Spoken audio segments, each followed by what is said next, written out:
Les produits TAP, fondés en 1995 par Sylvain Tapp et Hélène Côté, célèbrent leur 30e anniversaire en lançant un nouveau produit, le Kimchi Napa, édition 30e. L'entreprise familiale, spécialisée dans la choucroute et la lactofermentation biologique, a surmonté de nombreux défis, dont la concurrence et la rentabilité, pour se faire une place sur les marchés d'alimentation. Sous la direction de Julien Tapp depuis 2020, les installations ont été modernisées et l'automatisation des procédés a été mise en place pour assurer la croissance. L'entreprise prévoit d'augmenter sa production et de participer à des salons pour célébrer son anniversaire.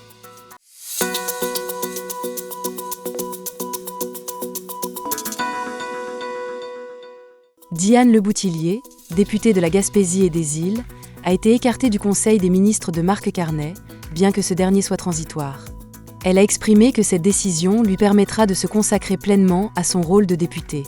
Par communiqué, elle a également confirmé son intention de se présenter aux prochaines élections, mettant en avant l'importance de défendre les intérêts de la région, notamment face à la guerre tarifaire avec les États-Unis.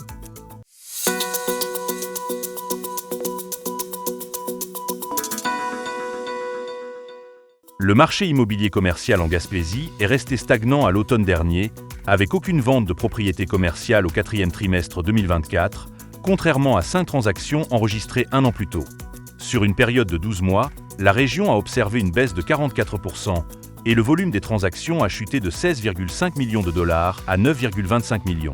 Le nombre total de ventes est passé de 13 à 8 entre 2023 et 2024.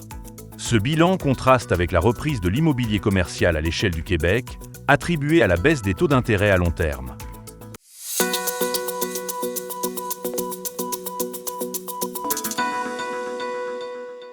La Régie intermunicipale de traitement des matières résiduelles de la Gaspésie, en partenariat avec le groupe de recommandations et d'actions pour un meilleur environnement, lance un programme de subvention pour l'achat de produits écologiques.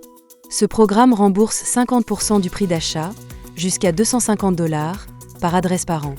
Un supplément de 10% est offert pour les achats effectués dans certaines municipalités de la région. Le programme se termine soit le 31 décembre, soit lorsque les fonds seront épuisés.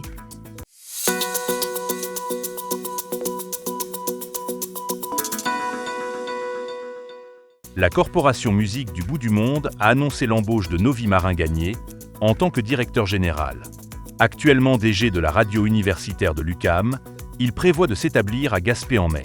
Très bien accueilli par l'équipe en place, il se dit motivé par l'importance des médias numériques pour l'organisation. Fort d'une expérience en gestion culturelle, il se concentrera sur l'observation de l'organisme et de la région dans ses premiers mois. Charles-André Ouimet devient directeur des opérations, tandis que l'ancienne codirectrice, Marie-Michel Plante, rejoint le Festival Regard.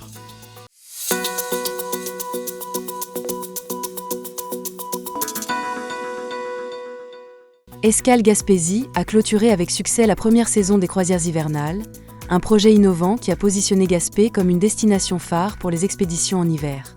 Cette saison a surpassé les attentes, avec 527 passagers et 758 membres d'équipage, générant environ $140 000 de retombées économiques directes, soit bien au-dessus de la moyenne habituelle. Les croisiéristes ont profité de 842 excursions hivernales, et les escales ont duré en moyenne 35 heures, permettant de multiplier les expériences immersives. Ce prolongement des séjours à quai a renforcé l'attrait de Gaspé et renforcé l'économie locale. Vous écoutez votre reflet d'ici. Revoyez tous nos reportages sur notre site Internet.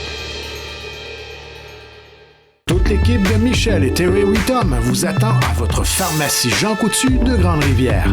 Pour des conseils professionnels, des produits de qualité, venez nous voir, ce sera un plaisir de vous servir. Des cosmétiques aux soins de beauté en passant par les soins de santé, c'est chez votre Jean Coutu de Grande-Rivière que vous trouverez satisfaction.